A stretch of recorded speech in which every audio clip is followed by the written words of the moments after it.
A/B സമം 3:4, B/C സമം 5:7, C/D സമം 3:5 ആയാൽ A/B/C/D എത്ര?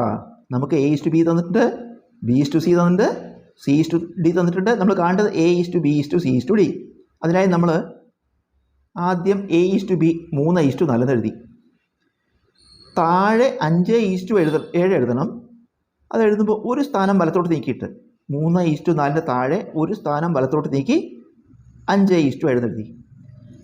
അതിനും താഴെ 3:5 എഴുതണം. വീണ്ടും ഒരു സ്ഥാനം കൂടി വലത്തോട്ട് നീക്കുക. 5:7 താഴെ ഒരു സ്ഥാനം വലത്തോട്ട് നീക്കിയിട്ട് 3:5 എന്ന് എഴുതി. അങ്ങനെ 3 വരിയായി. 3:4, 5:7, 3:5. നമ്മൾ മുകളിലെ വരി ശ്രദ്ധിക്കുമ്പോൾ 3:4, ഈ 4ൻ്റെ വലതുവശത്ത് 7ൻ്റെ മുകളിൽ സംഖ്യയില്ല. 4ൻ്റെ വലതുവശത്ത് 7ൻ്റെ മുകളിൽ ബ്ലാങ്കാണ്. ഇപ്പോൾ ഈ 4 തന്നെ ഇവിടേക്ക് എഴുതുക. ഈ 4 തന്നെ ഇങ്ങോട്ട് എഴുതി. അപ്പോൾ എന്തായി? 3:4 എന്ന് വിടും. വീണ്ടും നോക്കുമ്പോൾ ആ 4ൻ്റെ വലതുവശത്ത്, ഈ എഴുതിയ 4ൻ്റെ വലതുവശത്ത് ഈ 5ൻ്റെ മുകളിലായിട്ട് ബ്ലാങ്കാണ്, അവിടെ ഒന്നുമില്ല. അതുകൊണ്ട് വീണ്ടും ഈ 4 ഒരിക്കൽ കൂടി അവിടെ എഴുതുക. അതാണ് ഈ മുകളിലത്തെ വരി. 3:4. അപ്പം മുകളിലത്തെ വരി എഴുതി നമ്മൾ. അതുപോലെ നമ്മൾ ഏറ്റവും താഴത്തെ വരി നോക്കൂ. 3:5. ഈ 3ൻ്റെ ഇടതുവശത്ത് 5ന് താഴെ, 3ൻ്റെ ഇടതുവശത്ത് 5ന് താഴെ ഒന്നുമില്ല, ബ്ലാങ്കാണ്. അവിടെ ഈ 3 എഴുതുക. വീണ്ടും ഇപ്പോൾ എഴുതിയ 3ൻ്റെ ഇടതുവശത്ത് നോക്കൂ. 3ൻ്റെ ഇടതുവശത്ത് ഈ 3ന് താഴെ സംഖ്യയില്ല, ബ്ലാങ്കാണ്.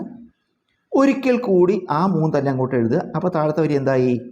3:3:3:5. ഇതാണ് താഴത്തെ വരി. 3:3:3:5.